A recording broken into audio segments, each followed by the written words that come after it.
My name is Scott Young. I'm based out of Brisbane, but grew up in southwest Queensland, just outside Roma, and my grandfather was from central Queensland, which is the Koa mob. I grew up, from a country background, the bush, playing rugby league in the early days.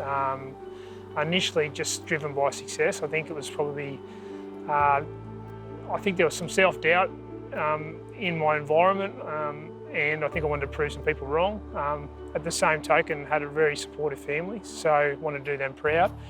But as we're sort of pursuing the rugby league career, I think just had an opportunity to come past that was another opportunity to be successful in something and just apply myself 100%. I think that initially was just a click to say, hey, this is an opportunity to be successful. Never ever been motivated by money. It's never been about the money, even though in business it's a really important part of the business language, but it's just about achieving things that I didn't think I could achieve, and that really motivates me.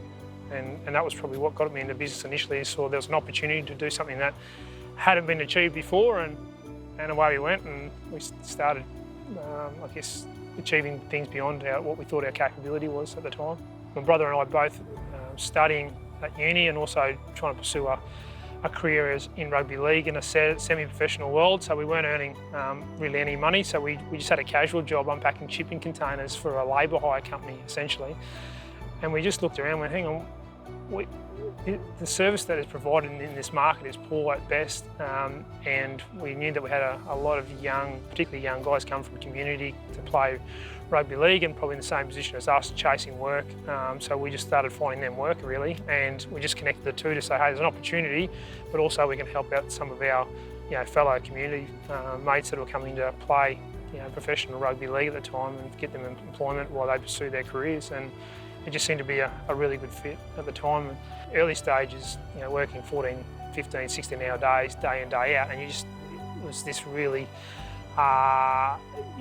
whatever it took to get past those couple of milestones in the early years.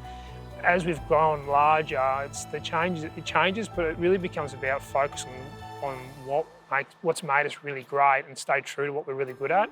I think in business it's so easy to get off track because opportunities start coming your way, but you've got to really understand yourself really well as a business and stay true to your strategy. Things will come at you all the time, and you start focusing on the wrong things. Someone once said to me, what are you going to be the greatest in the world at? That's what you should focus on. Don't try to be mediocre at everything, be the greatest in the world at one thing. And we just think we can be the greatest at what we do, so we're just really, really true to that. I think the major tip for me was just move forward. So just take the steps first, and I think there is always a risk of doing too much analysis and too much procrastination about trying to get all the answers before you get started. I think, especially while you're young, you don't have a lot of commitments in life. Sometimes you still have some of your family around, so if you ever fall over, you can hit your mum or dad up, or your brother or your sister or your cousin or whatever it is to get some extra cash. But early days, I think it's definitely prime time to get in and just go forward, make the first step, go and do a job, write an invoice out, talk to people and start moving forward. Find a mentor, but find many mentors culturally, spiritually, from a business perspective.